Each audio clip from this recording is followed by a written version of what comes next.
Hey guys, welcome back to Toronto 1500, and today we're going to be talking about iOS 26, watchOS 26, and most importantly, macOS 26.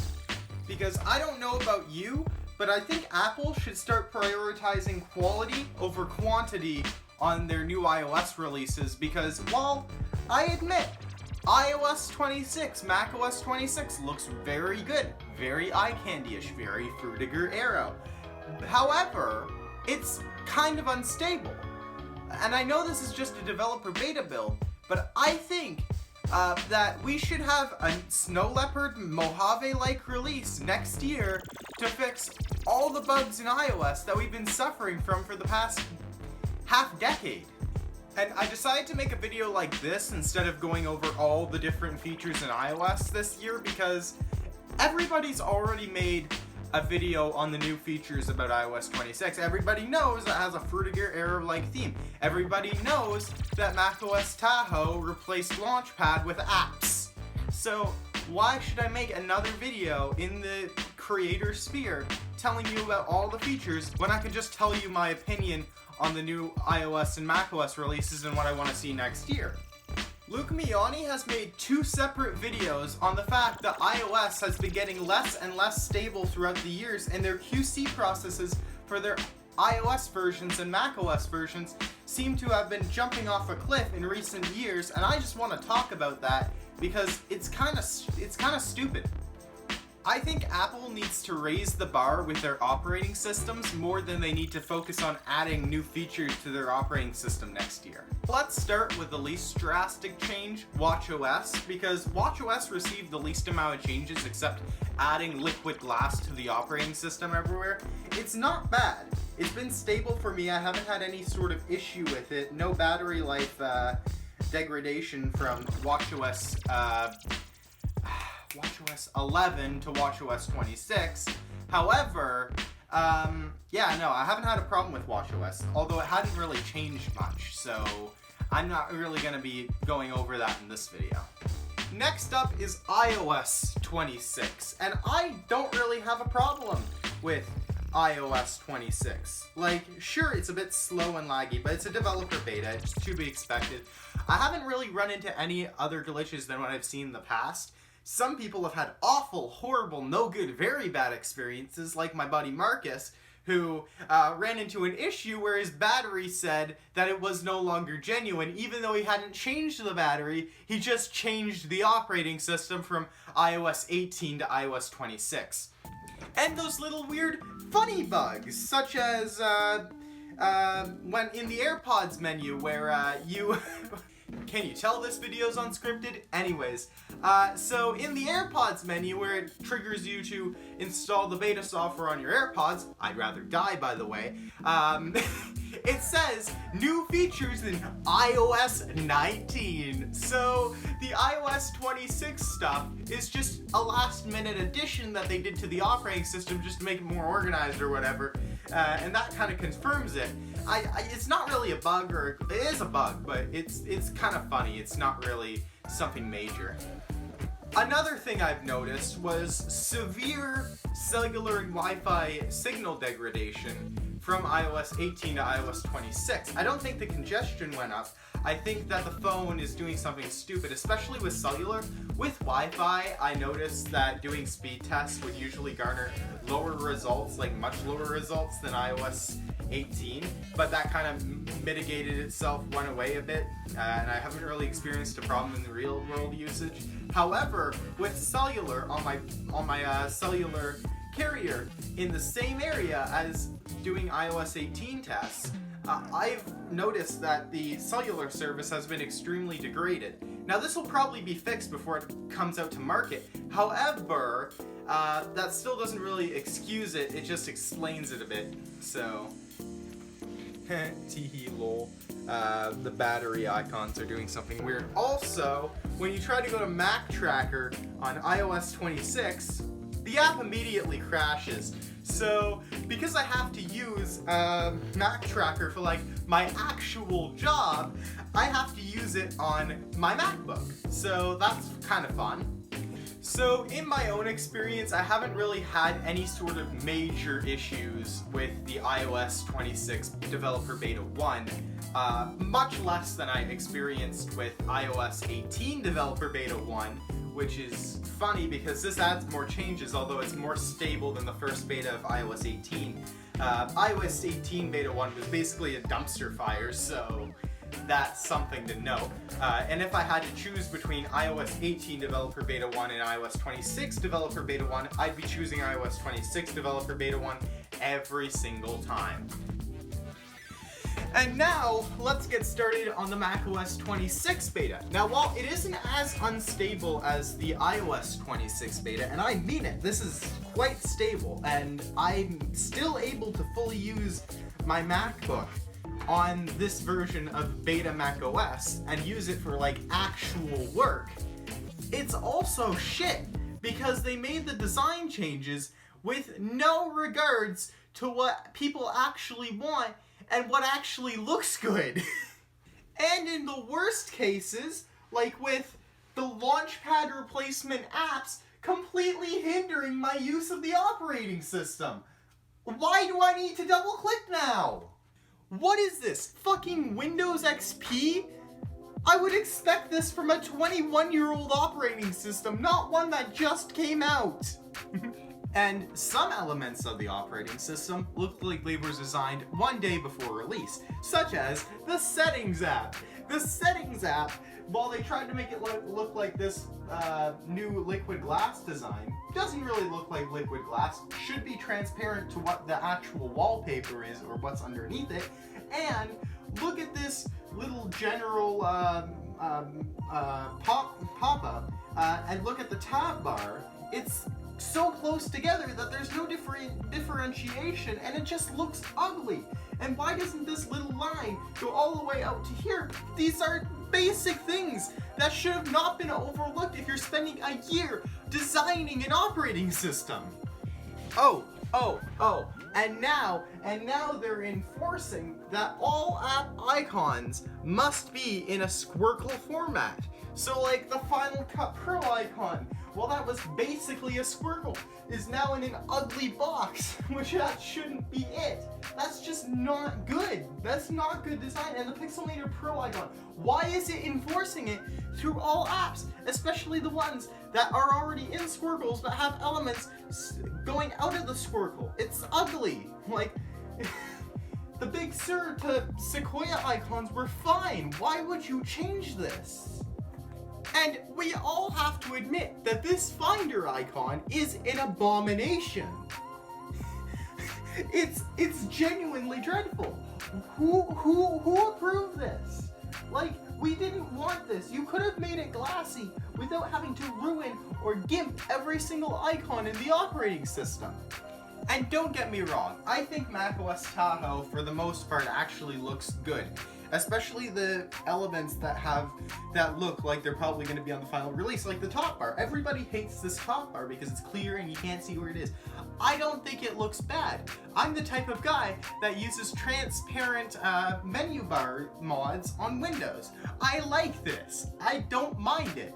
However, with all the unrefined garbage in the OS that shouldn't have been overlooked even for a developer beta, it's stupid.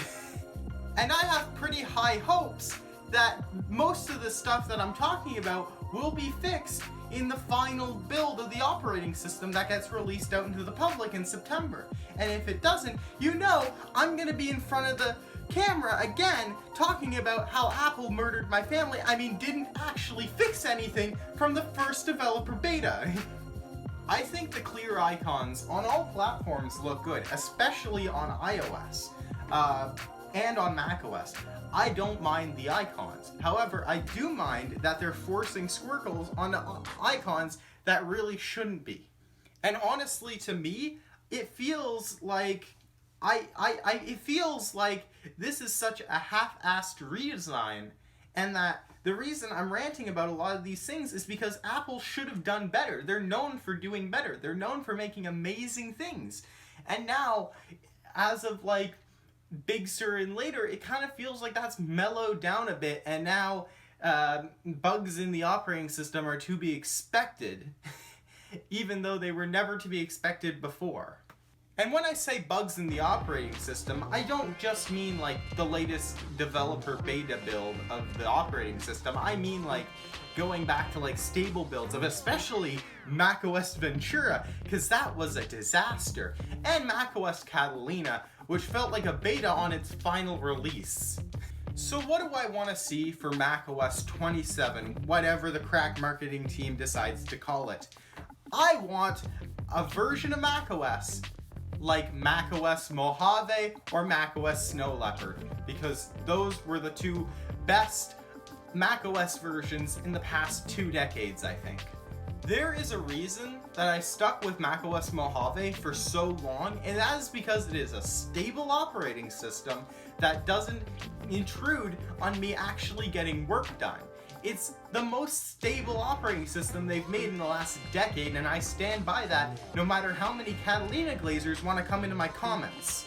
It ran smooth, no matter what device you were running it on. Running it on an iMac Pro, it'll run perfectly. Running it on a 2010 iMac with GPU patches to all hell, it'll also run perfectly fine. macOS Mojave is genuinely the gold standard for macOS releases now. Like, macOS Mojave legitimately feels like the Windows 7 of macOS versions. And for macOS Snow Leopard, one of the literal taglines for that operating system was no new features. Because all they did in that version was make sure it was the most stable version of macOS to exist up to that point, because macOS 10.5, while it added a lot of visual effects to the operating system, it also introduced a lot of glitches, and they spent the entirety of macOS 10.6 Snow Leopard fixing all those glitches, and it made one of the most rock-solid stable operating systems known to like modern macOS. And while I don't have much actual like real world use of macOS Snow Leopard as like a main operating system, because I wasn't really a Mac user or really any type of user at the point where it was actually like modern and still up and still being able to be used with relative ease, I was probably like 6. But last year you could actually use macOS Snow Leopard as a main operating system of any kind. But I do know about macOS Mojave because that was like actually modern by the time I was a Mac user, and I was actually using that as like a main operating system in like 2021, 2022-ish on a Hackintosh. And that was like the most stable thing I could have asked for, because it never crashed on me. It never actually like slowed down on any machine I've actually tried it on. And all your funky GPU patches, they work too. So you're able to get a 2010 iMac with ATI Radeon 4750 or whatever up and running on macOS Mojave, and a Hackintosh with an ATI Radeon HD 4650, which wasn't even supported in macOS in the first place, up and running on macOS Mojave with GPU acceleration, no issue. And if you're asking for the most rock-solid, stable, modern macOS you can ever ask for, Mojave is a go-to. Mojave is like the best thing you can ask for as of like actually just running macOS and making sure it doesn't crash or doesn't glitch or anything like that. It's the most rock-solid, stable, modern macOS operating system. And sure, macOS Mojave did add a couple of new features, like the Home app, the News app, and Dark Mode, which High Sierra actually did have a bit of a dark mode. However, it wasn't really a full system dark mode, it just made like the dock dark and stuff. So I wouldn't really count that as a full system dark mode. However, macOS Mojave was stable ever since the first developer beta actually came out. And yes, I did actually download and test it retroactively just for fun one day. So I actually do know what I'm talking about. It wasn't like macOS Yosemite, where you would download the developer beta and half your emails are gone and you can't read most of the text on your Retina display since it's all in Helvetica and it's not thick enough for you to actually read. You know what? just for fun today, I'm gonna install macOS Mojave on one of my iMacs.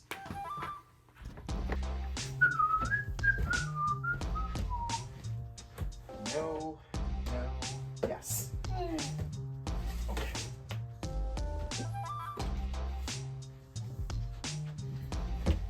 Okay. Let's put it down right over here. Welcome back to Mojave at Night with Torno 1500. Today we have this beautiful 2010 21.5 inch iMac. You may recognize this machine from numerous of my backdrops in my videos. Used to video edit on this. I've actually edited a couple of videos on this channel with this very machine running macOS Mojave. Now it's running Windows 10 because I decided to do a little bit of fuckery with it after I upgraded. However, now, today, we're going to be putting macOS Mojave back on it for fun.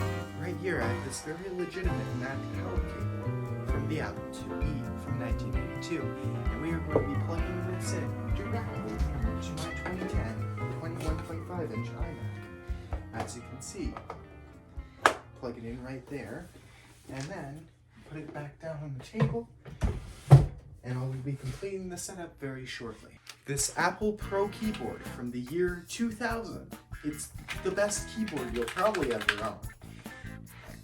You can no longer buy it unless you're willing to go on eBay for $80. And we are going to be plugging it into the back of this very iMac.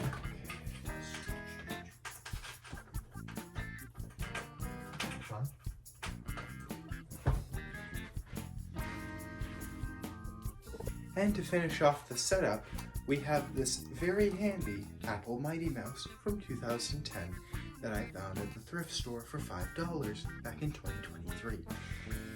And we are going to be plugging it in to the USB bus on my Apple Pro keyboard from 2000. And now we have a fully functional Mac setup for 2010. And it has just occurred to me that I do not have a macOS Mojave USB stick, so I'm going to have to grab my M1 2020 MacBook Air and the DOS-Dude patcher and install it onto a USB stick so I can install it onto this very computer. Oh, fuck you, System Integrity Protection. I didn't know M1 MacBooks are natively supported by macOS Mojave.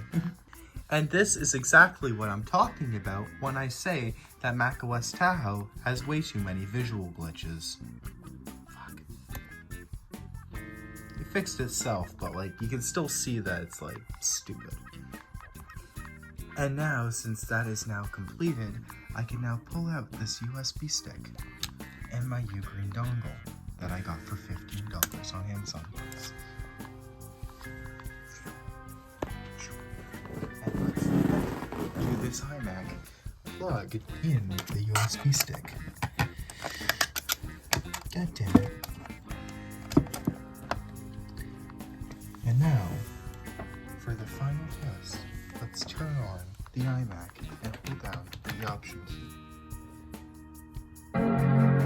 And now I'm using the ultra-wide camera lens. Okay, now I sound like Trump, but I don't want to sound like that guy. Anyways, now I got macOS's installer booted. Continue. Agree. Oh crap, I forgot to format the drive. Disk utility. Okay. Show all devices. Right here, we are going to format this to Mojave HD. And yes, this is a hard drive, not an SSD, because this is a 7200 RPM hard drive, and that should be fine for macOS Mojave. Any version of macOS before Big Sur is actually pretty decent on a hard drive. So, also this is a CD I made, and no, I didn't actually put Windows XP on it, but I should. Continue. And now, let's just wait till this is all installed. Now, macOS is fully installed and fully patched because you need to kind of sort of patch it before you boot it up. Anyways, Canadian English. And let me get it on to the Wi-Fi network. Continue. Continue. Don't care. As for Express setup, we're just gonna click continue because I don't really care. I'm not gonna really be using this Mac for anything. Dark mode, because of course we have to use dark mode. It's phenomenal. It's tremendous. Oh, come on, I'm doing it again. Anyways, setting up your Mac should work now.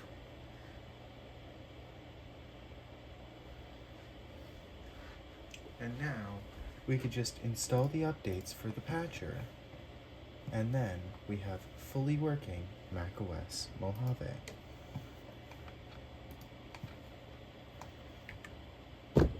And now, as for that, we have a very clean installation of macOS Mojave.